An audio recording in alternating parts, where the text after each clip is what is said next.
Madre Teresa de Calcutá nasceu em 26 de agosto de 1910, em Uskup, então capital do Vilayete do Kosovo, subdivisão do Império Otomano. Tinha pais de etnia albanesa, numa família de 3 filhos, sendo 2 moças e um rapaz. Seus pais eram Nicole Bojachil e Dranafili Bernay. Considerava 27 de agosto o dia em que recebeu o sacramento do batismo, como seu verdadeiro aniversário. Sua cidade natal é hoje a atual Skopje, capital da Macedônia do Norte. Começou por fazer votos aos 18 anos nas Irmãs de Nossa Senhora do Loreto, Instituto Beatíssima Virgem Maria, na Irlanda, onde viveu por pouco tempo. Várias décadas depois, em 1965, a Santa Sé aprovou a Congregação Missionárias da Caridade e, entre 1968 e 1989, estabeleceu a sua presença missionária em países como Albânia, Rússia, Cuba, Canadá, Palestina, Bangladesh, Austrália, Estados Unidos da América, Ceilão, Itália, Antiga União Soviética e China. A ela é atribuída a citação: não usemos bombas nem armas para conquistar o mundo. Usemos o amor e a compaixão. A paz começa com um sorriso. O reconhecimento do mundo pelo seu trabalho concretizou-se com o Prêmio Templeton, em 1973, e com o Nobel da Paz, no dia 17 de outubro de 1979.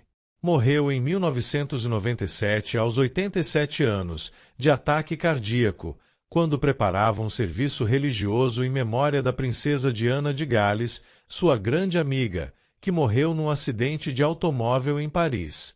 Tratado como um funeral de Estado, vários foram os representantes do mundo que quiseram estar presentes para prestar homenagem. As televisões do mundo inteiro transmitiram ao vivo durante uma semana os milhões que queriam vê-la no estádio Netaji.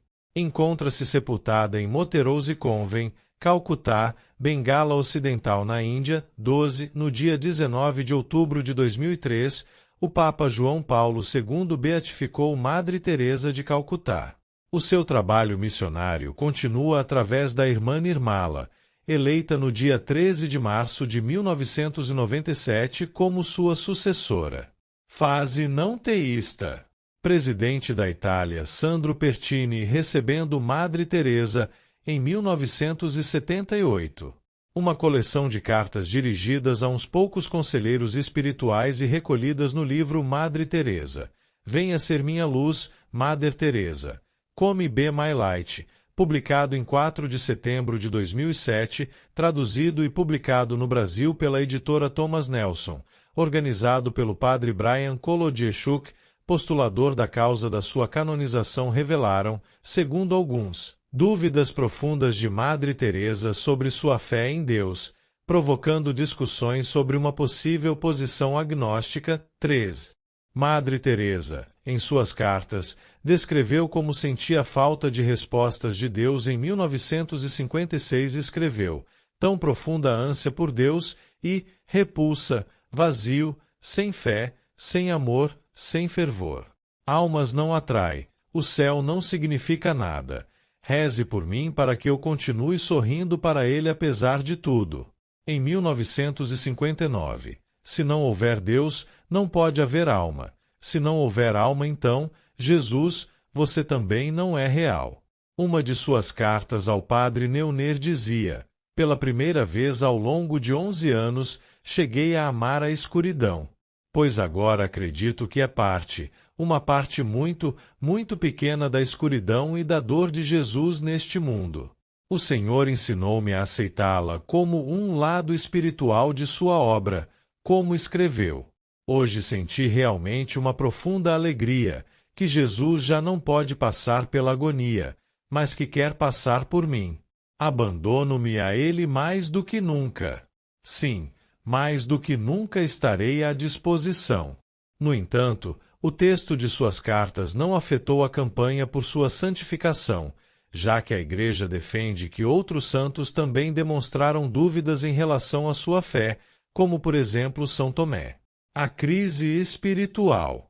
Segundo o postulador da causa da canonização de Madre Teresa e autor do livro, a sua crise espiritual começou nos anos 1950, logo após a fundação da Ordem das Missionárias da Caridade. A partir daí viveu uma grande fase de escuridão interior que se prolongou até a sua morte. Sabia que estava unida a Deus, mas não conseguia sentir nada. Este fenômeno é conhecido na tradição e na teologia mística cristã, e foi São João da Cruz quem o chamou de noite escura do espírito, o que considera uma etapa no caminho de alguns santos no caminho de identificação com Deus. Silêncio divino. Bento XVI, comentando as cartas, disse que este silêncio serve para que os crentes percebam a situação daqueles que não acreditam em Deus. Falando sobre as experiências místicas da Beata, disse que tudo aquilo que já sabíamos se mostra agora ainda mais abertamente. Com toda a sua caridade, a sua força de fé, Madre Teresa sofria com o silêncio de Deus. Antídoto contra o sentimentalismo. Kolodieschuk enxerga na atitude da Beata um antídoto contra o sentimentalismo, a tendência em nossa vida espiritual, e também na atitude mais geral relativamente ao amor, é que o que conta são os nossos sentimentos. Assim, a totalidade do amor é o que sentimos. Mas o amor autêntico a alguém requer o compromisso, fidelidade e vulnerabilidade. Madre Teresa não sentia o amor de Cristo e poderia ter cortado, mas levantava-se às 4h30 cada manhã por Jesus e era capaz de escrever-lhe: "Tua felicidade é o único que quero." Este é um poderoso exemplo, inclusive em termos não puramente religiosos. Beatificação e canonização. Foi beatificada em 19 de outubro de 2003, devido ao milagre ocorrido com Mônica Bessa, uma indiana que terá sido curada de um tumor no estômago de forma inexplicável, graça que foi atribuída à intercessão de Madre Teresa de Calcutá. O Papa Francisco proclamou Madre Teresa de Calcutá como santa no Jubileu da Misericórdia, em 4 de setembro de 2016.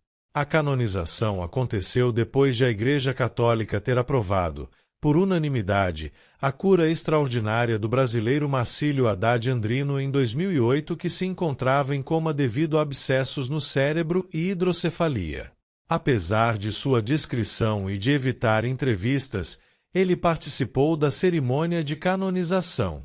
Em 2016, o hábito de Madre Teresa, tida como imagem indissociável de sua figura, um sari branco com 3 listas azuis, foi registrado junto ao Departamento de Patentes da Índia visando evitar o uso comercial indevido.